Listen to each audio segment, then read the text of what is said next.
Hello, everyone. It's Shane Kanto, your Wasteland Reviewer. Welcome to Lost in the Wasteland, my weekly interview show where I get to learn a little bit more about somebody else's perspective on movies. And coming on for a fourth round of actual questions is my good friend, collaborator, and New York movie film goer friend who I will be going to see Barbenheimer with. It's Foster. Thank you for having me. That was quite an intro. It was indeed. I was probably going to stop after the first thing, but I kept going. But yes, Foster is a frequent collaborator on here, which I do greatly appreciate. And these are some fresher questions. This is only the third time I'm doing this, and we're on episode 151, so this is insane, and we're going to keep going. Wonder how far I could keep doing this before I get completely frustrated trying to schedule people and just give up. But let's get things started with some favorite questions. Now, Foster, what's your favorite movie scene? Oh wait, this is really specific. So I grew up really loving the Sam Raimi Spider-Man movies, watched them over and over and over and over again. And this is not a scene that would have stood out to me when I was younger, but as I've gotten older and I've gotten really into horror movies too, I've really, really come to appreciate the scene in Spider-Man 2 where Doc Ock wakes up in the hospital and just tears everything apart. I would call it the horror hospital scene Yeah. whenever I'm looking it up on YouTube for the 800th time. That's what I always type in. It's a great scene. The way that, because like it's so Sam Raimi, and it's Uh-huh. so interesting because, like I grew up on those Spider-Man movies, and Yeah. watching Evil Dead Hmm. later, I'm just like, Explain some things. wait a minute. And it's just so many of those like aggressive Dutch angles Yeah. and the arms in the shadows. And I feel like it seems like a tame shot in the scene, but where the moment where they show Otto Octavius's face and you Oh, just see his body shaking it's because so good. the arms are killing a bunch of people, and you're just It's like so good. the when the woman gets pulled across the floor The nails with the on the nails. ground. Oh my god. It's so good. It's just like that cherry on top of such a disturbing scene just comes It's out of nowhere. Yeah, so I just love just in movies in general, like when you can sort of feel the director's personality behind the scene, and I feel like you see it more with Sam Raimi than like just about anybody. Like you just can picture him giggling basically as he's making these kinds of crazy scenes in like what's essentially otherwise a movie aimed at kids-ish, younger people, and Yeah. then I just love imagining like parents bringing their kids to see this movie, and then this is in there because it's not messing around. Like people talk about how Doctor Strange and the Multiverse of Madness, it's basically a horror movie, which it's not really like a horror movie. It's like horror forgettable, Honestly, but like it's this scene is like a horror scene to me. Sam Raimi tame. Uh-huh. Because I think you can tell they told him to rein it back. Like his personality's there, Mm-hmm. but like they don't lean as much into like really building up that tension. Like I think the closest scene probably is where like Wanda's invading their hideout at the that one point, and like there's some grotesque things going on in that scene, Mm-hmm. but like nothing comes close to either of the first two Spider-Man films, because even in the first one, that house on fire jump scare of the woman in the cloak and it turned out to be the Mm-hmm. Green Goblin. He like shrieks at him. It's just like that's great. And then just the Green Goblin standing over Aunt May when he just blew up her wall. That was Finish it. finish it. I was waiting for you to say any scene from the first Spider-Man where Willem Dafoe is just going to 100, playing Norman Osborn from He's like so good. back to formula. Yeah. Or like, I think my favorite is, he just showed up one day on set when they were doing the second Spider-Man, and they're like, "Hey, Willem, do you want to add some scenes?" And him in the mirror, he's like, "Harry, Harry."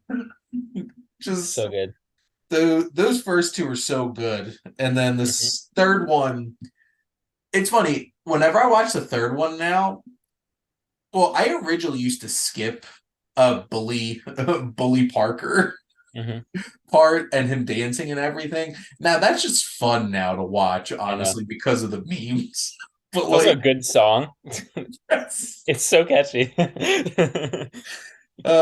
Spider-Man 3 is such an interesting movie at this point. Yeah. Um, Now these next two questions kind of pair together. But Foster, who's your favorite movie protagonist? Okay. This is hard because there's so many. But I was just trying to think about like which characters I identify with and ones I'm just in complete lockstep with them throughout the movie. I have a couple. Mhm. Um, I'll narrow it down to two maybe.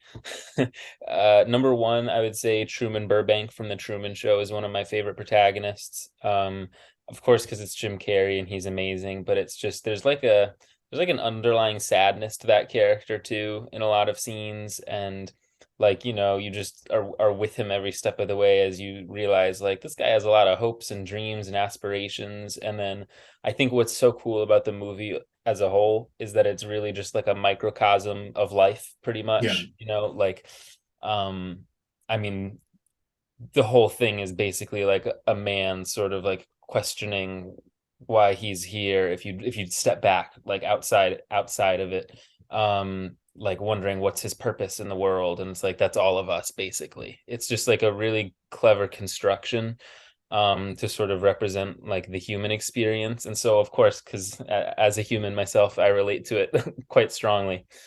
Well, and he's so interesting because like this is going to sound like a strange parallel, but it's like all the extroverts during the pandemic who are Hmm. just desperately trying to get out of this constraint because, like you said, like he just Truman has so many aspirations, and it feels that more messed up that Hmm. he's that kind of person being stuck in this bubble.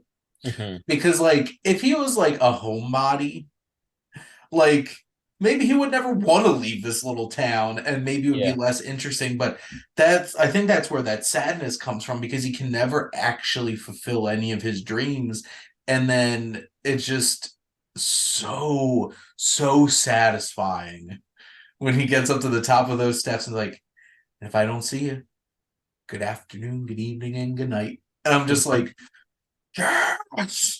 Everybody else cheering on the TV, and then 5 seconds later, like, oh, what else is on?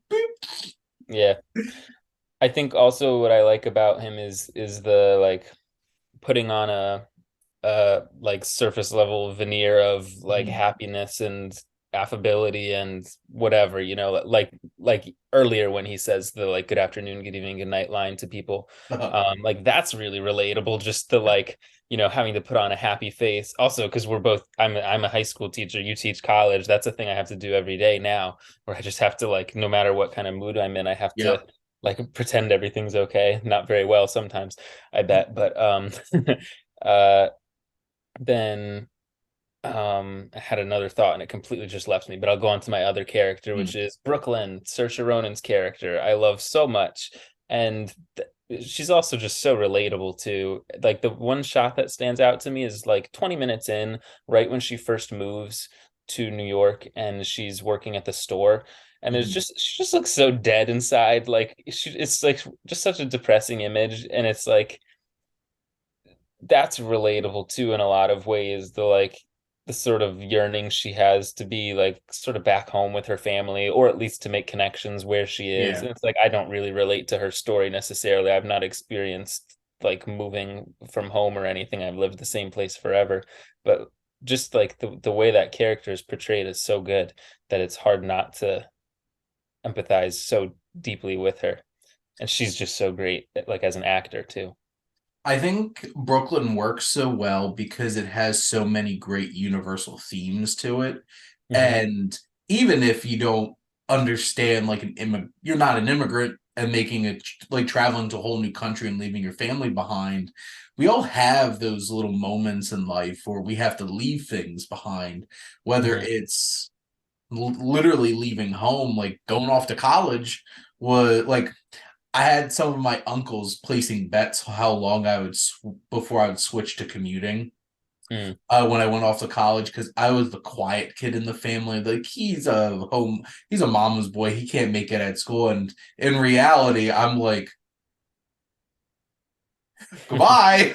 And having those kinds of moments where it's just like, and I love Brooklyn, and it's so funny because it reminds me a lot of my grandparents, Mhm. because my grandmother was like an English, Irish, Scottish woman in like the 19 40s, meeting my grandfather who was an Italian American. I'm like, wow, it's close to my family, but it's one of Mhm. those kinds of things like, and Saoirse Ronan is my favorite actress. I love her so much, and she just makes every character that she is so sympathetic, and it's easy to overlook her in this film because it's not a big performance like, we'll say, Lady Bird or something, where she's like going at it, or like Little Women, but it's all the subtleties and the beauty of like that moment where you just see like she's so sad, Mhm. and we've all been there at work, just being like, I don't want to be here today, and Mhm. try not to look like a grump. Yeah. But those are a couple really great answers. Did you Thank remember what you were going to you. say about Truman? Oh, yeah, I did remember what I was gonna say. And I guess I can connect both of them and say that they both just do such a good job. I guess why I chose them is because I identify with them so strongly based on some choices the movies make. Like with Truman, first of all, like he's right that there is something fishy going on in this Yeah. town and people are not, acknowledging it. And it's clear that A, he's right, and B, other people know he's right and aren't saying it for some reason. And so, like, throughout the whole movie, you just so strongly identify with him and his plight because he's right. And so, like, Yeah. in crazy scenes where he's driving Laura Linney around in the car a million times, like in any other movie that would have been ridiculous and you'd be like, this guy's clearly lost his mind. But no, because you identify so strongly with him, you're just with him every step of the way throughout all the crazy ups and downs that he goes on. So yeah, both of these characters are ones that I'm with them like every like second of the movie. I identify with them. But yeah, that's it. That's what I wanted to say. Absolutely. Now let's flip it. Who's your favorite movie antagonist? Hans Gruber is my favorite movie antagonist. He's the best. It's Alan Rickman. Um, Runner up is Agent Smith from The Matrix. Very close runner up, as in like they're practically the same, but I'm gonna stick with Hans. Mhm. Uh, Hans Booby as the guy in the his name is like Ellis or something like that. Uh, Comes in, Piece of crap. but I hate him more than Hans. so he's such a good character. He just like owns the whole screen the moment he steps into frame. And it's his voice. He's so good. But he's also just so funny. So that my favorite is when that guy comes in and is like, he's trying to like schmooze and like win favor with the terrorists for some Yeah. reason. Like what does he think is gonna come of this exactly? But he's like, Hans, it's clear to me you're not just like snatching a few purses, am I right? You're very perceptive. It's just, oh, you figured all of this out on your own. Amazing, like he's just like making fun of people as he's talking to them. Like, yeah, he's a terrorist, but he's a little funny, he's a little wise guy. Well, And just go ahead. that's what works so well about him, because there's at least four other characters that you hate more Hmm. that aren't even on the intent. Like, he's not one of the terrorists, Yeah. because he's just so likable. Because you hate Ellis and his damn cocaine Hmm. crap that he's trying to pull. Yeah. First by trying to get with John McClane's wife, like, Hmm. jerk. We hate you. We're on Bruce Willis's side. And then when the police captain shows up, and he's just such an asshole. Hmm. And then the FBI guys show up, Agent Johnson and Agent Johnson. Oh my god. But like, it's unbelievable that this is Alan Rickman's first film. Hmm. Like, obviously, he acted on Yeah, stage for a long time, but like getting up in front of a camera and he just killed it. he's Just so good. so good. And like he's also just as a villain, he's really intimidating because they set him up so well. Like at the this the Mr. Takagi scene when he Yeah. shoots him like so readily because it's like I feel like most movies nowadays like they might not do it in the same way where then like at the last second the hero swoops in to Yeah. save the moment, or if they do it, it just for whatever reason doesn't have the same impact because I guess a lot of villains do have like an initial like they kill someone, you know, disposable, but I guess in this movie what makes it so good is that character doesn't seem all that disposable. Mr. Takagi seems like a real important guy. Yep. And like he doesn't get what he wants, you know, shoots him, you know, who cares? Um, and yeah, the whole back and forth between him and Bruce Willis throughout the movie is so fun because they're such different personalities. Yep. Um, and like Bruce Willis just like having fun with him and like trying to mess with him like over the walkie-talkie or whatever. It's so good. It's so he's my favorite villain. It's just like he makes the movie is what it is. Well, and that's one of the issues with the Die Hard franchise after that is nobody Hmm. lived up to Hans Gruber to the point where they even tried to have his brother Hmm. as a villain, which I think Jeremy Irons is probably the closest. I actually really like him in that movie. Well, so like, well, that's the thing. If you're not a Gruber, you're True. really underwhelming Die Hard villain because Hmm. like the villains in the second one weren't very memorable. Timothy Olyphant's just not that interesting either. And I can't even tell you who the villain was. I don't remember about the Yeah. fifth one, and I don't want to remember that movie, so it's okay. Hmm. But Alan Rickman just absolutely kills it, and so like Hans Gruber's on the top of a lot of people's favorite villain lists. So Yeah. now, Foster, what's your favorite movie ending? Another Jim Carrey one. It's Eternal Sunshine. It's just because I find it so moving. The whole message of that final scene is, yeah, it might not work out, but it's still worth trying. Mm-hmm. Even if it doesn't work out, it's still worth experiencing. And so like I feel like you can just sort of take that message and translate it to your whole life, which is basically like it's worth trying things just to try them, and it's worth experiencing things just to experience them because those experiences inform who you are. And it's like about the journey, not the destination, Yeah. basically. And specifically to this movie, it's also just such a great romance and falling apart of the romance and the idea that because it's like you want them to try you like like like she helps break him out of his shell, he grounds her a little bit, like they're an interesting sort of unconventional perfect match in many scenes.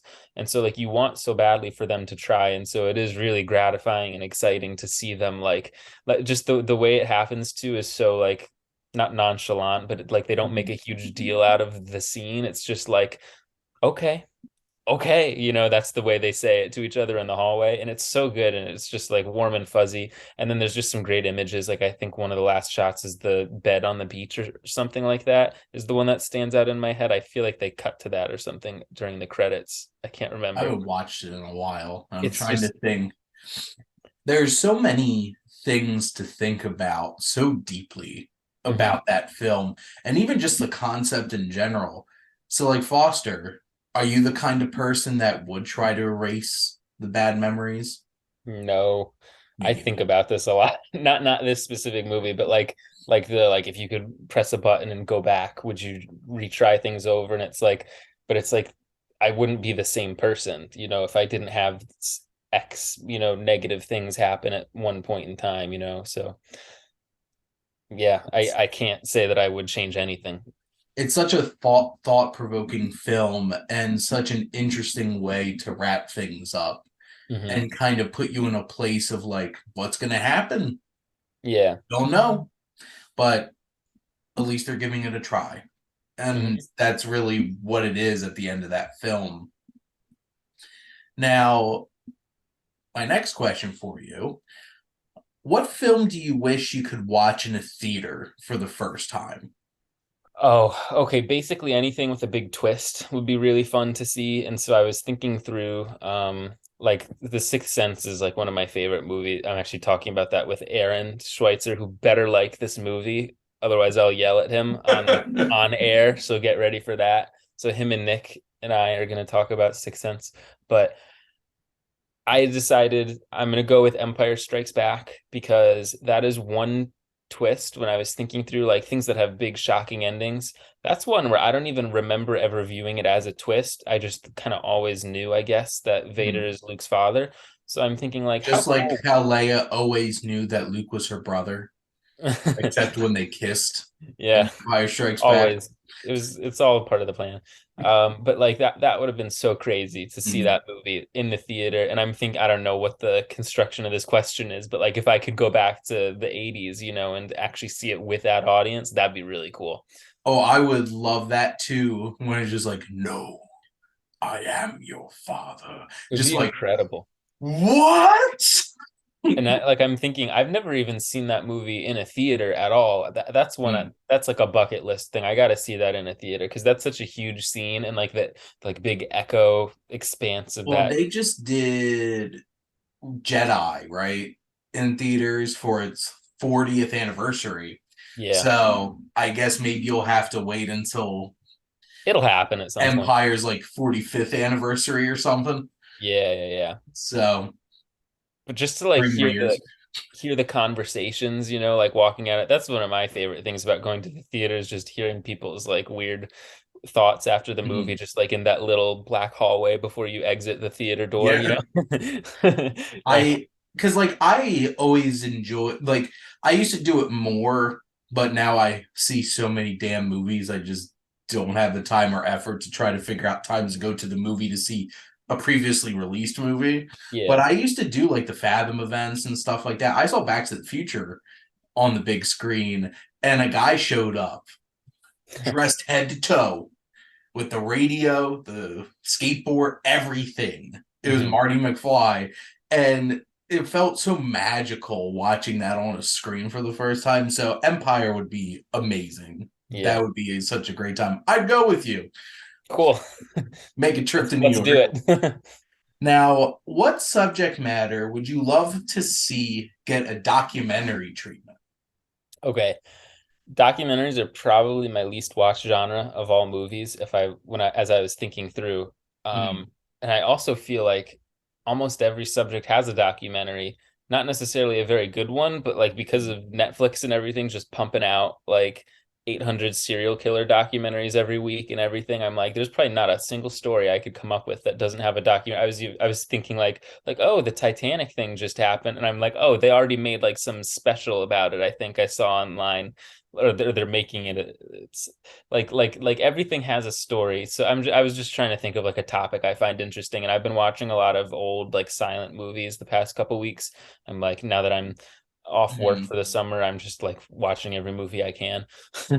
um because of these silent movies, one thing I'm having a greater appreciation for is just the restoration process. And it's very clear, like when I'm watching a movie, like, ooh, this has been like restored. It's so crisp, it's so clear. Like the little hairs and scratches on the film cells are not as visible. It's just like super smooth and modern, and like you can see all the facial expressions versus like some of them I watch and I'm like, ooh, this is like rough. It's like actually hard to appreciate the movie because of how rough it is. So I think that would be a cool thing to see a documentary about. And I know that there's a lot of like footage out there of it. Like I remember on the Spartacus 4K, there's a great like 10-minute feature that goes through like the process of like cleaning up the film cells individually. I'm such a sucker for when they have like the old and then they do a Star Wars wipe over it and then show the Yeah. new version after it's been touched up. It's like so cool. It's like crack to me.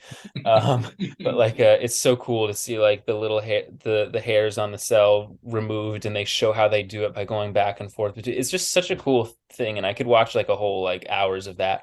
And there's some like where like the print was like lost in a fire and burned down. I remember like I've not seen these movies, but like the Satyajit Ray, like Pather Panchali, I want to say Yeah. is the name of the movie. Like I think that was one that was like lost in a fire or something, and the restoration process was really crazy.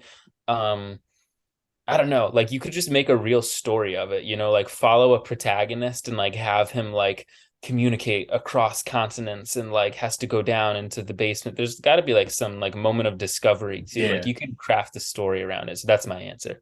I'll shut up I about it have now. my collection up there of that trilogy That on trilogy. Criterion.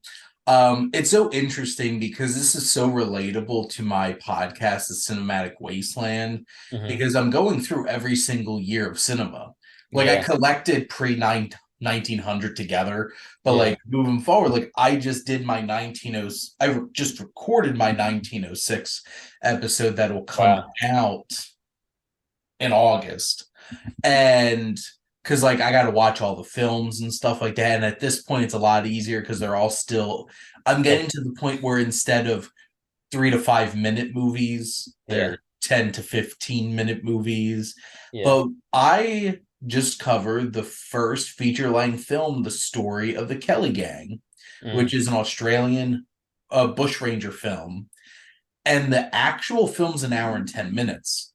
But the issue is almost all of it's lost.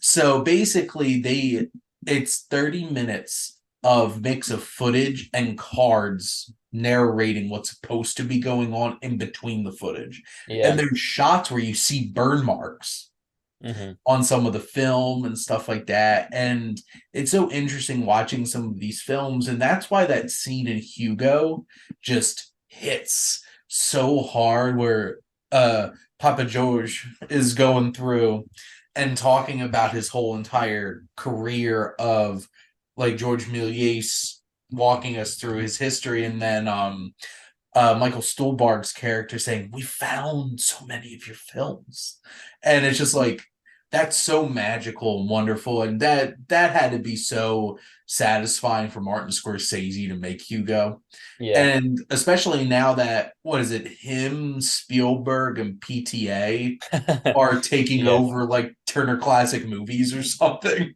Hmm. Um, I have to remember when we wrap up I do actually have a new 2023 documentary release that I think you'd be Oh, interested in based off of this conversation. cool. So, but yeah, I went with a similar type answer for this. So look at that, us film nerds.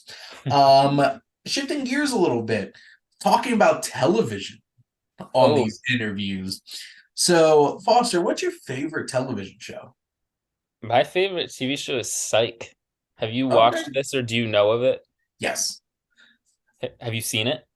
No, well, it's funny because some shows it feels like you have watched them because you've seen the commercials and everything for them so many Yeah. times. I've always been a big pro wrestling fan and watching Monday Night Raw on USA Network and just seeing ads for that. I feel Okay. like I've watched that and Burn Notice, but I've never actually watched either of those shows Yeah, and before. Monk and White Collar and all the Yep. Anyways, so this was a big show for me growing up. I watched it with my family, mainly with my mom, and then my sister also watched it for a while. And then I made my dad watch it too. He's not really into like comedies as much, but um uh so I have a lot of nostalgia for it for one. That's probably like the true real answer if you're asking why it's my favorite show. But I mean, what I like about it is it has a really, really specific sense of humor that I don't even know if trailers even give away how like fun and quirky and weird the humor is. I just watched an episode of it last night, like rewatched because I just love this show. But it's like it's for like a network comedy mystery type of show. It's just a normal crime show that's like funny, just like every Yeah. other one out there. But the humor is so unrelenting in the sense that it's like every like 20 seconds at least, there's something that makes me smile or laugh. And uh like the people who make the show are such nerds that it's like the references and stuff that they make are so specific and so funny to me personally, and it's also clear that the people who make the show love movies, so there's a lot of like in jokes and movie references. So like, yeah, it's the premise of the show is it's a guy who pretends to be a psychic for the police department, but really Yeah. he's just like observant. But like they play it up and he'll do like funny things where he's like putting his hand to his head, I'm having a vision, but it's, you know, and everyone just kind of goes along with it. Yeah. um uh but they do every so often, like starting in season 3, really, they do these themed episodes where it's like the episode is meant to mimic a movie or like a style of movie. So like the first one they did, it's an episode called Tuesday the 17th, and they're parodying the Friday the 13th movies. And it's like it's a legit, like they're going for Friday the 13th vibes, with this episode. They did another one that was all about Hitchcock movies. And so like they do actual things, like they do like a dolly zoom in one shot, and they have Oh, like nice. things like with like looking down a stairway, and it's like the whole movie is like themed around his his movies and his directorial style. There's another one that's imitating The Shining. There's a fair amount that are imitating horror movies. There's one called Dual, like Dual Spires, and it's a parody of Twin Peaks. And it's like I haven't watched Twin Peaks, but from what I understand, people who've seen Twin Peaks, this is like their favorite episode of Psych because it's like spot on. And what's also So really David cool, Lynch. say it again. What's so David Lynch? Yeah. Twin The Peaks is so weird. Yeah, I gotta see it at some point. It's on the list, just like everything else. There's so many movies and shows. So But many.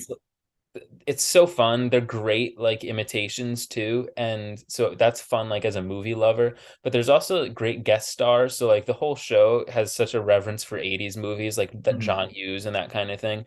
And I think at different points throughout the show it I want to say at least 4 out of 5, maybe 5 out of 5 of the Breakfast Club pop up in different episodes. Like Ali Sheedy has a pretty significant recurring role. Mhm. Um, but they get like so random guest stars they have Molly Ringwald, obviously, Judd Nelson, Breakfast Club people. Anthony Michael Hall comes in for a while. Random that Brad Dourif comes in an episode. Carrie Elways has a recurring role. Like Nice. really cool, like iconic 80s people, and a lot of them too.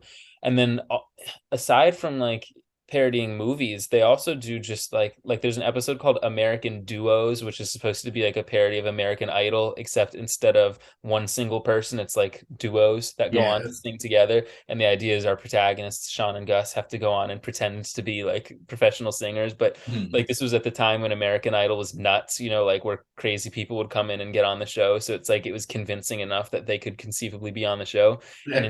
instead of the Simon Cowell, persona, it's played by Tim Curry, and it's one of the greatest things I've ever seen.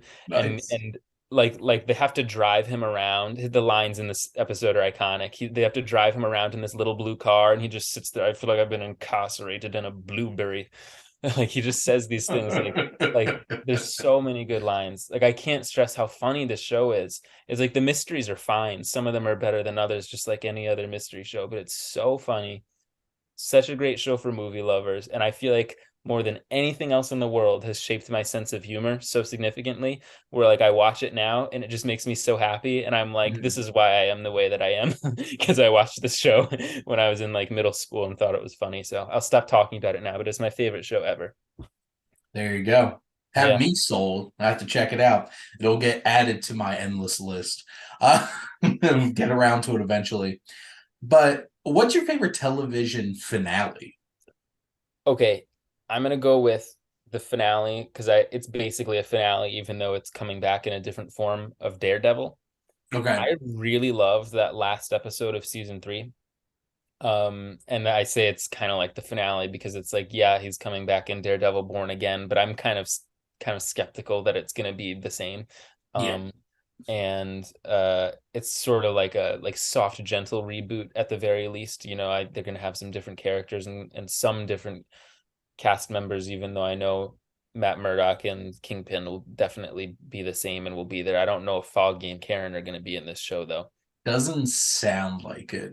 But it Yeah. does sound like we're getting Jessica Jones and Mm. Punisher. Yeah. So Um, I like how every time people talk about wanting the Defenders back, there's always one name that's left off: Iron Fist. No one I wants that. I think the intention is they're gonna recast Iron Fist and maybe involve him in Shang-Chi. Yeah, poor guy who played Iron Fist, because Finn it's like Jones. he was not very good in that show, and that show is not all that great, and I just feel bad, but it's like wasn't all that. Anyways, the third season of Daredevil, I think, is the best season of the show, and it just sets itself up from episode one so well, in the sense that he is like at rock bottom at the start of Yeah. episode one, physically, mentally, emotionally, spiritually too. Like they have his whole like crisis of faith thing in that season, and he's like bruised and beaten up. He had a building collapse on him at the end of Defenders, and so he's recovering from that at the start of the episode, at the start of the season. Mhm. Um, and it just keeps getting worse. Like you think, oh, we're starting season three, he's going to be on the ramp upward, but no, we're actually on the ramp downward. Like as low as he's starting, it just keeps getting worse and worse.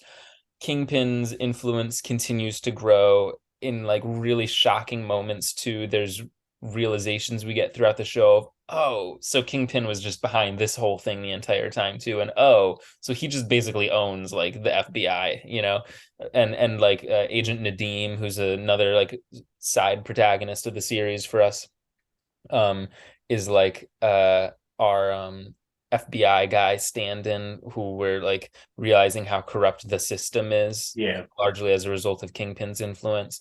And then also like his relationship with his friends is obviously so strained at different parts.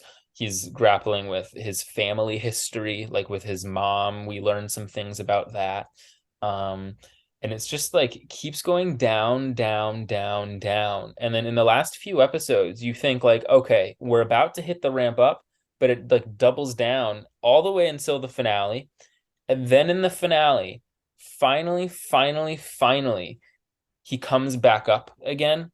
And in the scene when he's confronting Kingpin and he has this huge cathartic, like brutal yelling, like, I beat you. It is the most satisfying thing I've ever seen in my life. And it feels so earned based on the like arc we've been through throughout the season. And then finally he reconnects with Foggy and Karen, and they have a nice little moment at that, I think, at Foggy's family business place. And they have like a new napkin that they write, it's like Nelson, Murdoch, and Page. They write on the napkin now instead, and it's like, oh, all my friends are back together now. Um, I remember he goes back to the church and everything too, and it just feels like everything's like healed in that Mhm. final episode, and it doesn't feel rushed either. It just like really feels like they took the time to develop those storylines, that it just paid Well, off. nothing ever felt rushed in any of the Daredevil show with No, those it's 13 episode seasons. I know this is true. But anyways, it's just a show that means a lot to me, and I really love that finale. And yeah, there it is. I was headlong into the Netflix Marvel universe that they were doing, and Daredevil was obviously the best out of all of it. And Yeah, that's where it started. And that fight between Bullseye, Daredevil, and Kingpin at the end is so brutal it's and so so good. great. I Bullseye also is heard, awesome in that show. He's so good I also heard rumors that they might be bringing that Bullseye character back too. with that actor. Yeah, I think that'd be good. He such was a great. far cry from Bullseye. Um, Flicking peanuts at old ladies on a plane.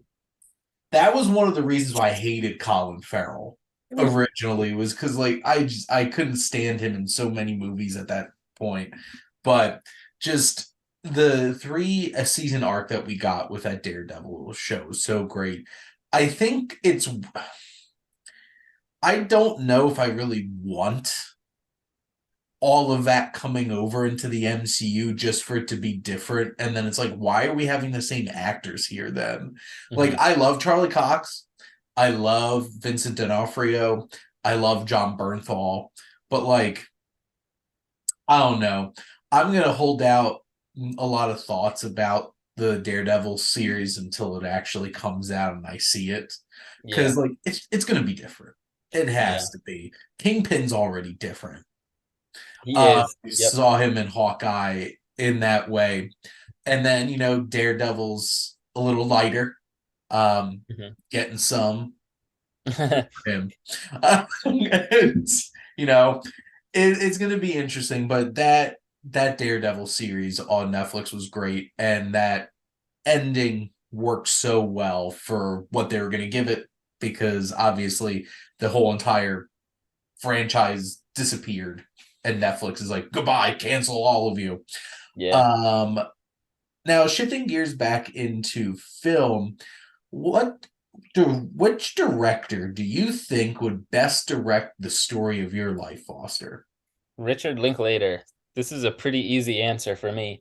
I just feel like he's so great at capturing like real moments. Mhm. And because they're real moments, I was gonna say his movies have like a sense of melancholy to them, and a lot of them do, but there's also moments of like real, true, deep happiness. And I think Yeah. that's just because of what I'm saying. It's like he captures real moments, which covers the full spectrum of Yeah. emotions. And I'm thinking specifically of the Before trilogy and Boyhood and Dazed and Confused and Everybody Wants Some. Those are that's the vibe I think I would be going for. I just feel like more than anybody else, I would trust him at the very least, to not like embellish anything too much, and to capture, even if like the literal story beats don't necessarily follow my life completely, I feel like he would capture the emotion of it the Mhm. best, which to me is more important. Like, I remember, this is real, completely random. The Imitation Game, I remember when that came out, everybody was talking about how like it's only like 50% accurate to the true story of the life. And I remember thinking like, is the emotion of it true to what the real man was feeling? If so, I don't really care. Like I just it's never bothered me, I guess. Like whether not this is not a biopic really of my life, but I guess it sort of is. But like that Mhm. doesn't bother me as much as the emotion. I'm saying the same thing in five different ways. But Well, yeah, I love Braveheart, and Braveheart's the most historically inaccurate film ever. yeah. It doesn't matter on some Mhm. level as long as you're not totally disrespecting what you're trying to talk about or who you're trying to Yeah. present, and you're doing right by them. You're going to embellish things. That's just how it happens. Yeah. It's just part of the course. Hmm. Look, even documentaries get that. The whole bunch of hubbub around that Stan Lee documentary that came out on Disney Plus, because everyone's like, "Oh, so Stan Lee was created all these characters, right?" And it's just like, "Well, awkward." Uh, Yeah. and you're always going to have that confrontation. But Richard Linklater is an interesting choice because obviously he really knows how to capture just the rawness of just human existence, and he can do it over 13 years if Hmm. he really wanted to. Apparently, he's working on something. Merrily We Roll Along, Something like I don't know many details, but he is doing the something musical. similar again. So Yeah. whenever his films come out, I'm interested to see them, even if they're extremely, unfortunately, underseen animated film that comes out on Netflix that nobody watched. But Jack Black was great narrating, and you know he's one of those directors that are just going to keep coming out with really quality things, and he would do a great job, I think, of capturing somebody's life. I can attest to Bernie. Love that Bernie. movie. I love Bernie. I love Bernie. It's That so is good. such a weird, great movie, though. Now, my last question for you, Foster, is what are 5 films you would recommend to people made before you were born? Okay. Foster, when were you born? I was born in 1999. Uh, I'll keep the government information off the internet, but I have a lot of my students pester me and try and figure out when I'm born. I tell them I'm 57 years old. I have 5 movies. I decided I'm gonna go one per decade, starting with the Okay. 90s, going backwards, just because I needed to like, if it's just 5, I gave myself a couple limitations. If it's just 5, whatever, then it's basically just going to be like my top 5 favorite movies that happened to be before I was born. But to avoid having like just the classics, I decided I'm also going to make it like a general recommendation, as in I would have put The Matrix, which was just on the cusp, and I would have put like Terminator 2 and 12 Angry Men, but I'm like everybody knows those movies. The ones I've picked are not obscure, but they're at the very least like I'm not sure like people my age necessarily would have seen them. My first one from the 90s is The Fugitive, which is just one of my favorite movies ever, and it's like just like it's impossible not to get into. And so it's like one I feel like everybody can watch The Fugitive and love this movie. I Um, didn't kill my wife. I I don't don't care. care. Um, uh, it's the perfect. It's a perfect movie. It's one of my favorites. It's so great. I love The Fugitive. It's so watchable. Have you seen? Do you watch stand up? Have you seen John Mulaney's thing about this? No. So like he goes into it's never as funny to try and like recount the stand up part as it is to actually watch it. But like he's recounting this other story about Bill Clinton, and he says, "I saw Bill Clinton. We were in the hotel. Oh, it was actually the hotel where The Fugitive was filmed." Sorry, I'm going on a tangent. You're probably wondering like what's the story, you know? Like, well, it's about Richard Kimball, and then all of a sudden he just starts talking about The Fugitive rather than the Bill Clinton scene, and he goes on this like 2 minute ramble about it, you know, and then he comes in, I didn't kill my wife, and then he comes in, and then the French guy talks like this, which by the way, what is that accent? You know, and he like just like goes like beat after beat for beat the whole movie, and it's so specific. And what I love about it is it's like a bit that only like 5 to 10% of the people in the room are going to even understand because like not everybody's seen that movie, but But it's so everybody good. should go watch The Fugitive. Yeah, So it just made me think of that. It's so funny. Anyways, Tommy Lee Jones is great. Don't know if I would have given him an Oscar for that because there were a lot of good people that year, but he's incredible in that movie. Okay, my 80s pick is Ordinary People. I just think this is a great one that not as many people talk about, but it's like very much in the vein of Good Will Hunting or like Manchester by the Sea or like Dead Poet Society, any of those movies that are for like sad, depressed, like 20 something men, basically. Um, it's just so great. Timothy Hutton is really, really good in this movie. And so is Donald Sutherland and Mary Tyler Moore are the parents. I watched her documentary on HBO, and Yeah, apparently her character in Ordinary People is the closest role she ever played to herself. yeah. I mean, it's a lot more grounded, I'd imagine, than like Mary Tyler Moore show, you know? Apparently, she was a lot colder and distant from her own children. I'm like, Yeah. oh no. Because, like, and of course, you have Judd Hirsch Of as course. the Yes. therapist. Yeah. It's just so great and it's so real. And I actually like it more than most of those other movies I was listing. Um, I think Dead Poet Society is right up at the top for me, but like right after that, I would put Ordinary People. Um, it's just like so moving and um it's that's again I'm wanting to recommend it because it's like I'm not sure most people who love Dead Poet Society and Good Will Hunting have seen Ordinary People, but Yeah. it's like if you like those other movies, you're almost certainly going to like this too. um And everybody should go check out the Development Hell Podcast Movie Club episode where we talked about Ordinary People. So, shameless plugs for myself. So, there you go. do you have an opinion on this winning Best Picture over Raging Bull? I know you said you used to not love Raging Bull as much until you rewatched it, but what would you give the Oscar Oh, it's a tough pick because both of them are so effective in what they're trying to do. to? I think purely from they both deliver narratively, story wise, and character wise what they're trying to do. But this is might just be like a personal preference, but I feel like Raging Bull is so much more interesting from a filmmaking perspective. Because Hmm. like Robert Redford does a great job of capturing the emotion and everything. But like you watch Raging Bull, that's like a film.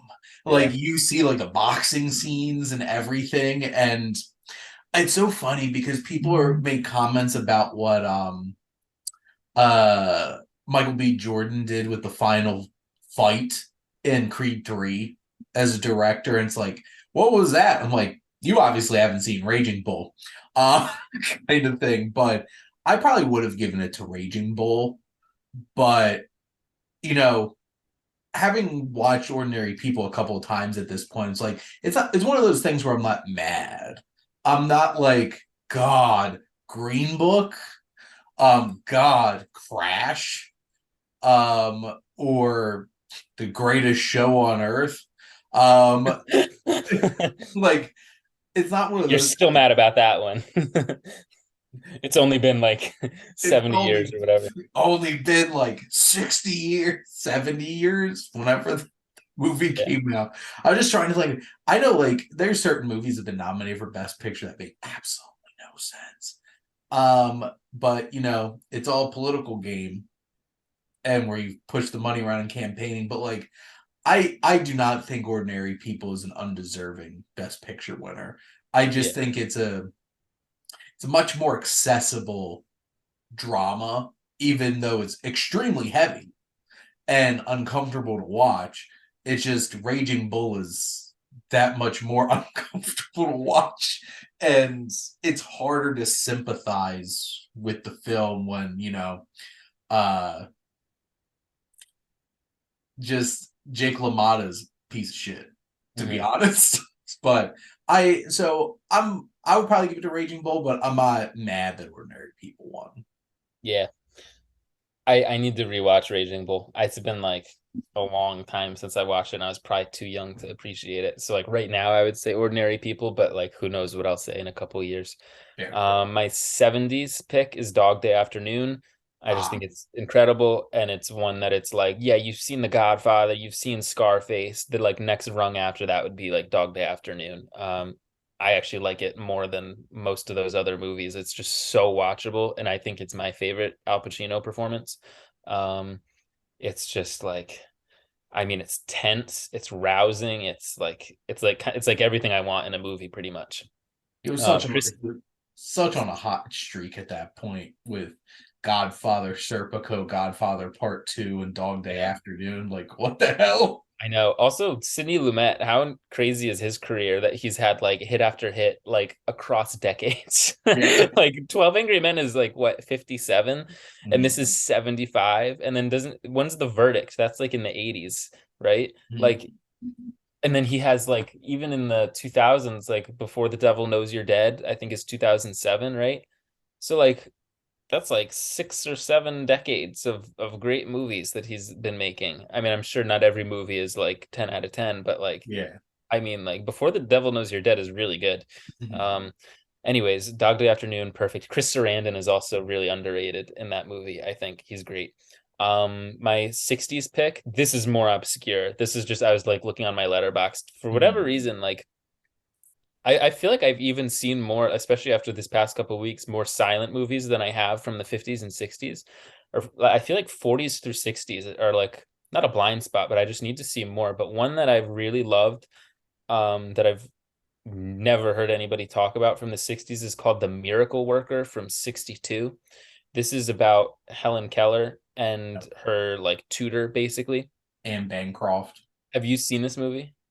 I've seen parts of this movie and I've heard a lot about it Yeah. because Mel Brooks wrote a lot about it In in what his way? book because like his wife was in it. So Oh, got it. Oh, I didn't even it, realize. yeah, because Anne Bancroft was his wife. Didn't Like know that. they were each other's love of their lives. And so like he was talking about that. But I've never actually watched The Miracle Worker. And I'm gonna look it up as I'm talking. I can't remember the name. Do you remember the name of the other actress who's in it? Who I do not. plays they both Patty Duke, that's who it is. They both won Oscars for actress in a leading role and actress in a supporting role. And like you watch the movie and you're like, yeah, I get it. Like they're both so good. What it is to me that makes this movie so cool is it's the teacher coming to try and teach Helen Keller, who's blind, deaf, and mute, Yes. to communicate. What an impossible task. And when you watch the movie, you think to yourself, like, how would I do this? Like, where would I even begin? It's like, would I just like gently, pat her on the back or something? Like, the heck am I trying to do with that? Like, I don't even know where to begin with this movie. And any other movie would accomplish what this movie accomplishes, probably just in like a montage of Helen Keller's life.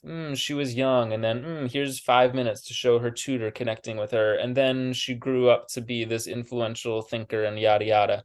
No, this movie is 2 excruciating hours of the tutor trying to get through to Helen Keller. It is 2 hours of just that.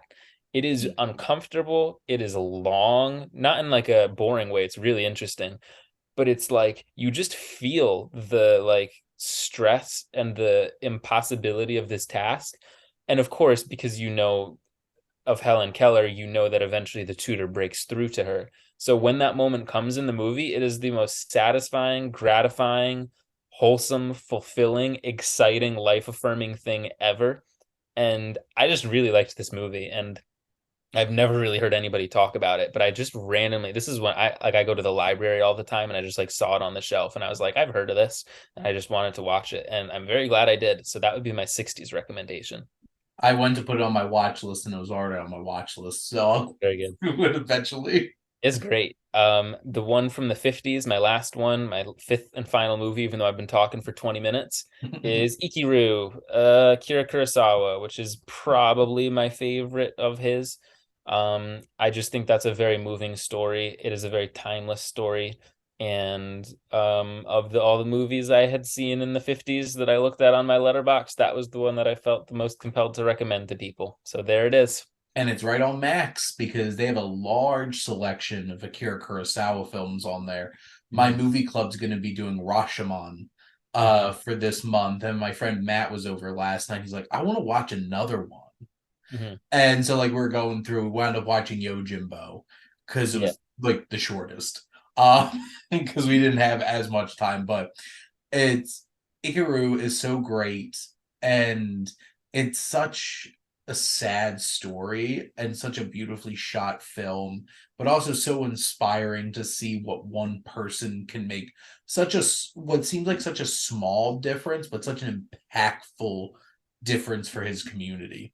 Yeah, it's like also one where it's like you don't even have to say much. I just have to picture him sitting on that swing set, and I'm Yep. already like halfway to tears.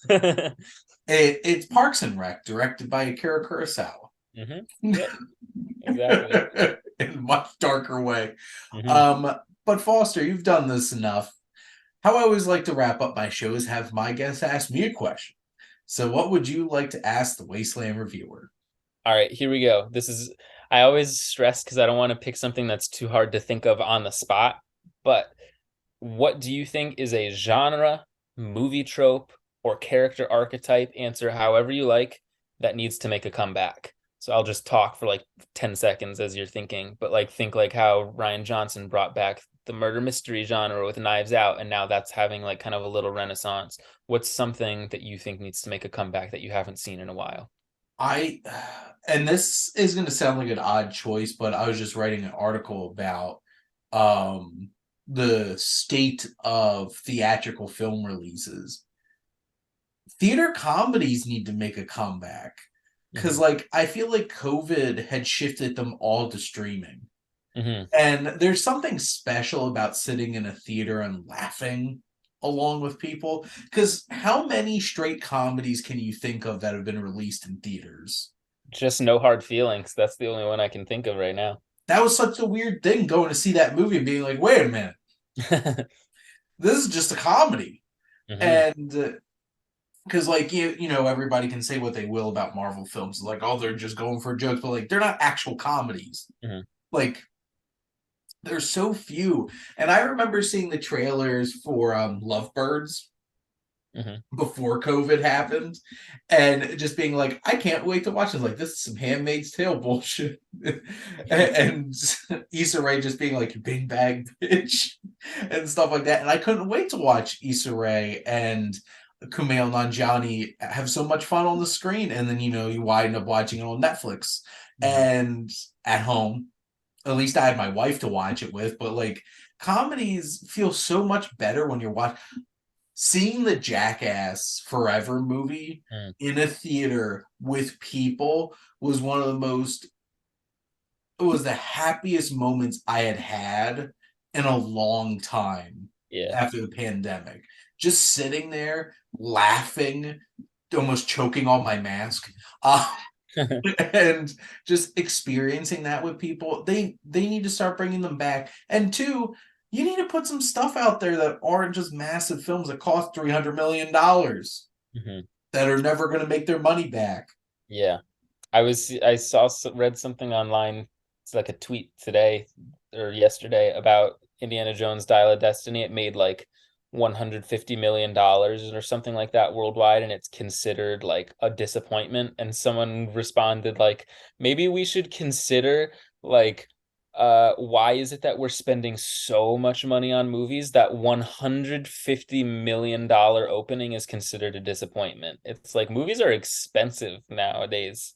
Well, Foster, if you'd like to hear my full written out Oh, thoughts okay. about this, you could go to shamelessly. I'm writing for guyatthemovies.com now, and Okay. they're all going to be opinion pieces, which is different for me because I don't usually like write opinion pieces Hmm. about topics because I just do reviews and stuff like that. But this is something new for me. And the first thing I want to talk about is how to make theatrical releases successful again. Hmm. The biggest problem is don't make movies that cost $295 million. Hmm. And don't make a movie that's about a character that's been around since 1980 Hmm. and hope that a whole new generation of Gen Z are going I to go know. out and watch 80-year-old Harrison Ford globetrotting. I was pretty excited of the idea of a Indiana Jones movie, but even think I'm 31. The only one I saw in theaters, the only one that came out while I was alive was Kingdom of the Crystal Skull. The best one. And it's one of Yeah. those kinds of things where June has been such a massive disappointment. Hmm. And only Spider-Verse is like really making out like $600 million worldwide at this point on $100 million budget. What happened to the middle class of filmmaking Hmm. of that 40 to it's even stretching it now to say $100 million is a lower budgeted film, which is insane. But no comedy should be costing that much I money know. generally, and they can make money. Why the hell do they keep making infinite horror films? Because they cost nothing and make money. Hmm. Like, what's the most expensive horror film of recent memory? Not much.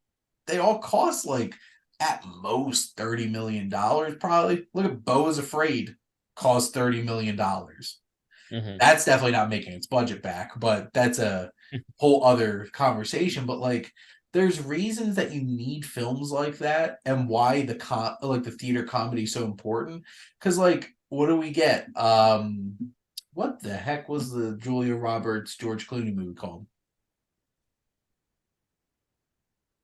I know the one you're Whatever it talking was. about. I can picture it. I can picture Yeah, that trailer. yeah, which is the whole movie. So, but like that movie made money, even though it was a little bit more expensive than most comedies because, Hmm. it was on location in the tropics and it had George Clooney and Julia Roberts in it. So probably the two of them combined cost $30 million. Yeah. But like, it just needs to stop. They need to figure out something, and you could blame a lot of it on comic book films just escalating. Hmm. But films like Dunkirk that cost like $90 million and made $600 million worldwide. That's a lot of money. Yeah. I love Mad Max Fury Road, but who in the right mind greenlit $150 million Mad Max movie? Hmm. Who and yet again, absolutely love Blade Runner 2049, but who the hell greenlit $175 million legacy sequel to a movie that bombed at the box office in the first place? Hmm. So that went on a completely other tangent to your actual question. But I do think they just need to bring comedies back and put them back in theaters so we could all have a laugh because we all need a laugh, and enjoy it together. And they're cheaper and you can make money off of them. Make more small movies that can Hmm. make money back and actually make a profit. Horrible business decisions. Everybody thinks they're Marvel at this point, and even Marvel, like, Thinks thank they're God, Marvel. huh? Marvel thinks they're Marvel too. Well, at least Guardians made $800 million Yeah. because Quantumania wasn't cutting it. And it's just, and I have a sinking feeling the Marvels is going to crash and burn at the box office. No matter how good of a movie it is, I just think who's invested in that movie at this point? And we're probably going to watch Blue Beetle tank in Mhm. August. It's going to lose to a bunch of stray dogs in an R-rated comedy, probably.